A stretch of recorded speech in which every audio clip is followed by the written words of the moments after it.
lọ́dọọdún bí ọdún bá ti parí tá a fẹ́ bọ́ sínú ọdún tuntun, ó ti di àṣà fún àwọn aráyé rọrùn ìyẹn àwọn gbajúmọ̀ wòlíì àti àfáà láti fi àsọtẹ́lẹ̀ síta yín nǹkan tí yóò ṣẹlẹ̀ nínú ọdún tuntun. Èyí kò tún yàtọ̀ fọ́dún 2023. Àwọn aráyé rọrùn ìyẹn àwọn wòlíì wọ́n ti fi àwọn àsọtẹ́lẹ̀ wọ́n ti fi síta o fún àǹfààní gbogbo ẹ̀yin ọmọ Yorùbá tòótọ́ káàkiri àgbáyé tí ẹ̀ ń wo tẹlifíṣàn wa yìí lórí ẹ̀rọ ayélujára YouTube. A máa mú díẹ̀ wá nínú àsọtẹ́lẹ̀ àwọn gbajúmọ̀ wòlíì. Ẹ jẹ́ ká bẹ̀rẹ̀ pẹ̀lú àsọtẹ́lẹ̀ pásítọ̀ Enoch Adébóyè tó jẹ́ alákòóso àgbà ìjọ Redeemed Christian Church of God káàkiri àgbáyé. Nínú àsọtẹ́lẹ̀ tí bàbá yìí sọ, bàbá má dákẹ́ lórí ọ̀rọ̀ Nàìjíríà o, bàbá ò sọ kankan pọ̀ ọ̀rọ̀ Nàìjíríà lọ́dún yìí. Bẹ́ẹ̀ ni sọ àsọtẹ́lẹ̀ rárá lórí ètò ìdìbò ọdún tá a wà yìí. Ẹ bá gbàgbé ẹ rántí pé Daddy G.O gẹ́gẹ́ báwọn ọmọ ìjọ ẹ̀ ṣe máa ń pè é, wọ́n ti sọ lọ́dún tó kọjá ìyẹn ọdún 2022 pé Ọlọ́run kò tíì bá òun sọ̀rọ̀, bẹ́ẹ̀ ni kò tíì fi hàn pé ètò ìdìbò ọdún yìí yóò wáyé tàbí kò ní wáyé. Ṣùgbọ́n o àsọtẹ́lẹ̀ tí Daddy G.O tó fi síta ni wípé bàálù èèyàn tí àwọn Yorùbá tó ń pè ní kùdùkùdù táwọn ọmọdé máa ń fẹnu fọn yẹn, ó ní bàálù kan tó ti wù kó máa bẹ ní ọdún yìí. Òwe ni bàbá náà fi ọ̀rọ̀ yìí pa, bóyá ẹnìkan máa kú ní o, bóyá nǹkan máa ṣẹlẹ̀ ní o, bóyá àfàsẹ́yìn nǹkan ńlá kan ló máa ṣẹlẹ̀. Bàbá náà kò sọ jù bẹ́ẹ̀ lọ. Bàbá yìí tún ní Ọlọ́run máa dé ọ̀pọ̀lọpọ̀ ògo tó ti sọnù padà fáwọn èèyàn lọ́dún yìí. Ó sì tún ká ọ̀rọ̀ ẹ̀ nílẹ̀ pé kí àwọn èèyàn lo ìṣúra tí Ọlọ́run bá fún wọn dáadáa lọ́dún 2023. Ní ti alákòóso àgbà ìjọ Mountain of Fire and Miracle Ministry ìyẹn pásítọ̀ Daniel Olúkọ̀yà, àwọn àsọtẹ́lẹ̀ ọgbọ̀n ni bàbá yìí fi síta. Díẹ̀ lára àwọn àsọtẹ́lẹ̀ náà rèé. Bàbá yìí ní ọdún 2023 jẹ́ ọdún ìgbèdìde àti ìṣubú, káwọn èèyàn gbàdúrà dáadáa. Bàbá ní ẹ fi àdúrà gbogbo ti ẹ̀mí kí èèyàn máa ti nǹkan síwájú lọ́dún yìí, ìyẹn kí èèyàn máa fi ohun tó yẹ kó tètè ṣe falẹ̀. Ẹ gbàdúrà láti kó ẹ̀yà ara yín ní ìjánu tí ẹ kò bá fẹ́ bọ́ sínú wàhálà tó lágbára. Ọdún yìí Ọlọ́run máa rẹ àwọn agbéraga nílẹ̀. Bàbá ní kí ẹ gbàdúrà gidigidi tako wàhálà àti ogun ìjẹgbàjọba lọ́dún 2023. Wọ́n ní kí ẹ gbàdúrà tako wàhálà, àìsàn tàbí àjàkálẹ̀ àrùn tó lè ṣúyọ láti pàṣẹ òfin. Pásítọ̀ Olúkọ̀yà ní ẹ gbàdúrà tako ogun àìní àti ìyà gidigidi. Bàbá yìí sọ àsọtẹ́lẹ̀ ńlá pé ẹ̀san ni ọdún ìjẹ́ fáwọn oníjẹgúdújẹrá àti àwọn adarí àti pẹ̀lú aṣíwájú tí kò ṣe dáadáa fáráàlú. Kódà Ọlọ́run máa fi ìyà jẹ àwọn ọ̀ka èèyàn. Pásítọ̀ Olúkọ̀yà tún sọ àsọtẹ́lẹ̀ pé àwọn èèyàn yóò ṣe àṣeyọrí lórí ọrùn rere tó ti dáwọ́lé, èyí tó ti dáwọ́ dúró nínú ayé wọn lọ́dún yìí. Bàbá ní Ọlọ́run yóò ti ọ̀pọ̀lọpọ̀ àwọn tó ń dúró lójú ọ̀nà rẹ̀ ṣubú lọ́dún yìí. Bàbá kásẹ̀ ńlẹ̀ pé ọdún ẹ̀san àti ìbànújẹ́ lọ́dún yìí yóò jẹ́ fún ọ̀dọ́ tó ń fi àgbèrè ṣeré. Ní ti Bishop David Oyedepo tó jẹ́ alákòóso àgbà ìjọ Living Faith Tabernacle tí gbogbo ayé mọ̀ sí Winners Chapel, díẹ̀ lára àwọn àsọtẹ́lẹ̀ tí bàbá ọmọ bíbí ìlú Òmù-àràn nípínlẹ̀ Kwara sọ rèé o. Ọdún yìí máa jẹ́ ọdún táwọn èèyàn yóò sọjí nínú ẹ̀mí tí wọn yóò sì bẹ̀rù Ọlọ́run. Ìmọ́lẹ̀ máa tàn sáyé àwọn èèyàn lọ́dún yìí tí ìtàgbésí ayé ọ̀pọ̀ sì máa yí padà sí rere. Àwọn ọ̀nà àbáyọ tuntun máa jáde fún gbogbo èèyàn lágbàáyé lọ́dún yìí. Ọlọ́run máa gbé àwọn èèyàn ọkùnrin àti obìnrin dìde tí wọn yóò máa ṣiṣẹ́ àmì àti iṣẹ́ ìyanu. Bẹ́ẹ̀ làwọn èèyàn yóò máa gba agbára sílẹ̀ fúnra wọn lọ́dún yìí. Ẹ jẹ́ ká bọ́ sórí wòlíì Bísí Olújọbí. Wòlíì Bísí Olújọbí yìí òun ni alákòóso àgbà ìjọ The Wisdom Church of Christ International tó wà ní agbègbè Kétu ní ìpínlẹ̀ Èkó. Díẹ̀ lára àwọn àsọtẹ́lẹ̀ tí bàbá ìsọ̀rẹ́ o. Pásítọ̀ Daniel Olúkọ̀yà tó jẹ́ alákòóso àgbà ìjọ Mountain of Fire yóò kó sínú wàhálà ńlá tó máa fa ìjọ rẹ̀ wálẹ̀. Kó lọ múra sílẹ̀ lórí ọ̀nà tó máa gbà borí ìgbàdúrà dáadáa. Iṣẹ́ ìránṣẹ́ Emmanuel Mobi náà Ọ̀ṣọ́fà tó jẹ́ alákòóso alùdarí àti alákòóso àgbà ìjọ Celestial Church of Christ ó ti tán náà jọ sẹ̀lẹ̀ o. Ẹlòmíì yóò borí àga ìṣàkóso ìjọ sẹ̀lẹ̀ lọ́dún 2023. Lóòótọ́ lókìkí wòlíì Joshua igi ńlá yóò kàn sí káàkiri gbogbo àgbáyé, ṣùgbọ́n ó kó lọ gbàdúrà dáadáa kó má bàa kú ikú òjijì. Wòlíì Olújọbí ní kí ìyá àdúrà Esther Ajayi ṣọ́ra nítorí ìṣẹ̀lẹ̀ kan máa ṣẹlẹ̀ tó máa gbé ìṣubú tí yóò kó ẹ̀tẹ́ bá tí yóò sì máa sá kiri fún ìrànlọ́wọ́.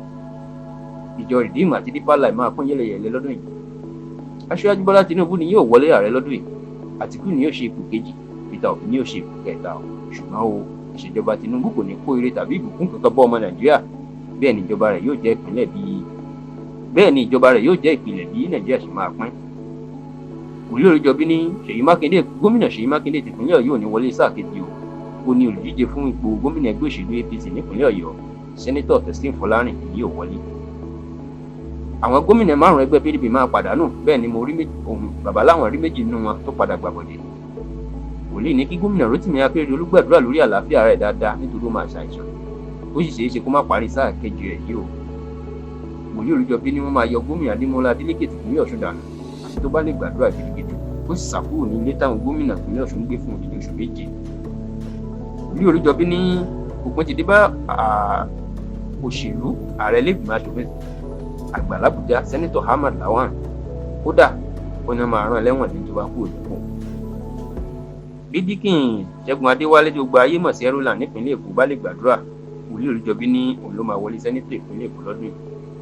Kí olóyè Olúṣẹ́gun Ọbásanjọ́ palẹ̀ ilé rẹ̀ mọ́, ó lásìkò ti tó, ó tọrọ ìdáríjì ẹ̀ṣẹ̀ pé ìtìtì ṣàtúnṣe ìyẹn pé bàbá máa kú lọ́dún yìí ni Wòlíì Olújọbí ń sọ yìí o. Bákan náà ló lọ́rọ̀ rí fún ajagunfẹ̀yìntì Ibrahim Babangida, ó ní kóun náà palẹ̀ mọ́ ilé ẹ̀ mọ́. Gbogbo ètò gómìnà báńkì àgbà Nàìjíríà Godwin Emefiele ó ló máa forí sọ́kún, wọ́n sì máa padà fi òfin gbé e tí wọ́n sì máa rán lẹ́wọ̀n lọ́dún yìí. Gbàrà tí wọ́n bá búra fún ààrẹ tuntun, owó oúnjẹ máa lọ sókè, owó iléèwé máa lọ sókè, ètò máa fa ìwọ́de ńlá, ìyẹn pé ìwọ́de ńlá yóò tún ṣẹlẹ̀ lọ́dún yìí. Wòlíì Olújọbí ní Nàìjíríà máa pín, Yorùbá máa lọ, ó lè ti dájú, ṣùgbọ́n ó ní kì í ṣe àwọn àjàǹgbara bíi Sunday Igboho, ọ̀jọ̀gbọ́n Bánjí Akíntóyè, ọ̀jọ̀gbọ́n Wálé Adéníran, Nnamdi Kanu ló máa ṣíwájú wọn. Ó lọ́lọ́run kò yàn wọ́n rárá, ẹlòmíì ìlú àgbẹ̀ Yorùbá nílẹ̀ lérí. Ṣùgbọ́n o bàbá yìí ni wọ́n máa fi Nnamdi Kanu sílẹ̀ láìpẹ́. Wòlíì Olújọbí ní oúnjẹ ìgbẹ̀yìn ní Wọlé Ṣóyínká, pa Rúbẹ̀n Fásórántì àti pa Ayọ̀ Adébánjọ ń jẹ, wọ́n ní kí wọ́n palẹ̀ mọ́ àsìkò ti tó, pé ikú ti súnmọ́lé. Ọọ̀ni Ilé Ifẹ̀ wọn ló máa padà sórí ìyàwó kan ṣoṣo, wọ́n ní wàhálà máa dìde sí kábíyèsí, gbogbo àwọn olórí kábíyèsí tó jọ máa lọ lẹ́yọ kọ̀ọ̀kan. Wòlíì Olújọbí ní kí ọba Síkírù Adétọ̀nà ní Àwùjalẹ̀ ìjìnlẹ̀ Ìjẹ̀bú nípínlẹ̀ Ògùn máa palẹ̀ mọ́, wọn ni wọ́n máa kọjá lọ kí ìbò bá parí ní kábíyèsí yóò wájà nínú ìbò tó ń bọ̀ lóṣù kejì àti oṣù kẹta ọdún 2023. Wòlíì Olújọbí ní ọ̀pọ̀lọpọ̀ àwọn amúlùdùn ni wọ́n ti ta ọkàn wọn fún èṣù, ó ní èyí yóò fi ọ̀pọ̀lọpọ̀ ogun jà wọn lọ́dún 2023. Wòlíì Olújọbí ní kí Adébáyọ̀ Sàlámì, ìyún gbajúgbajà àgbà òṣèré tíátà ní Ọ̀gá Bello, olóyè Lérè Pàímọ́ ìyẹn ẹ̀dá Oníyọlá, Ìdòwú Philip Yarimbo, Madam Grace Oyin Adéjọbí ìyún Ìyá Òṣogbo nìkan máa múra sílẹ̀, kí wọ́n sì máa fa iṣẹ́ lé àwọn tí wọ́n bá fẹ́ràn lọ́wọ́ nítorí àsìkò lílọ wọn ti súnmọ́ o. Wòlíì ní àrùn coronavirus yóò tún ṣẹ́yọ láwọn orílẹ̀-èdè kan, bẹ́ẹ̀ làwọn tuntun míì yóò tún jáde. Ẹ jẹ́ ká dúró lórí ti Wòlíì bíi ti Olújọbí. Ní ti Primate Elijah Ayọ̀délé tó jẹ́ alákòóso àgbà ìjọ Henry Evangelical Spiritual Church tó wà lágbègbè Èjì nípínlẹ̀ Èkó. Bàbá yìí ní àsìkò yìí tó tí ẹ̀yà Ìgbò máa ṣe ààrẹ. Ọlọ́run ní bí ibi tó bá wọlé, ìṣèjọba rẹ̀ yóò rọ àwọn mẹ̀kúnnù lọ́rùn, ṣùgbọ́n yóò nira fún àwọn olówó. Ọ̀pọ̀ ọmọ Nàìjíríà ló máa ta ìfún wọn lọ́jọ́ ìdìbò nítorí ìṣẹ́ àti òṣì. Ó ṣeé ṣe kí wọ́n sún ọjọ́ tí ètò ìdìbò máa wáyé síwájú, bẹ́ẹ̀ làwọn ajìjàǹgbara fún òmìnira Yorùbá àti Biafra máa gba àwọn olùtẹ̀lé wọn níyànjú láti má ṣe dìbò. Primate Ayọ̀délé ní orílẹ̀-èdè Odùduwà máa wáyé, ṣùgbọ́n kì í ṣe lábẹ́ ìṣàkóso Bánjí Akíntóyè àti Sunday Igboho. Kódà orílẹ̀-èdè Biafra náà yóò wáyé, àwọn Haúsá nìkan ló máa kù ní Nàìjíríà. Wòlíì ní Ọlọ́run fi hàn wọ́n pé bí Àtíkù bá wọlé, ètò ọrọ̀ ajé Nàìjíríà yóò yàtọ̀, bẹ́ẹ̀ níbi tí Tinubu náà bá wọlé, nǹkan máa yàtọ̀ díẹ̀ sí ti tàsìkò yìí, ṣùgbọ́n tí Òbí bá wọlé, ó máa jẹ́ ìjọba mẹ̀kúnnù tí àwọn olówó yóò sì máa ṣàmìyẹ. Wòlíì Ayọ̀délé ní bàálù kan yóò jà ní Nàìjíríà, bẹ́ẹ̀ nìkan máa jà ní Áfíríkà. Àwọn elétò ààbò máa pa olórí àwọn báńdíìtì náà ajínigbé lọ́dún yìí.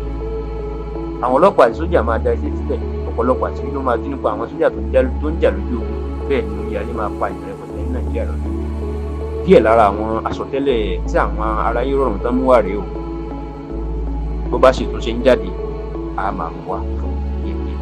Yorùbá Tòótọ́, agbẹnusọ ọmọ Káàárọ̀ Oòjíire.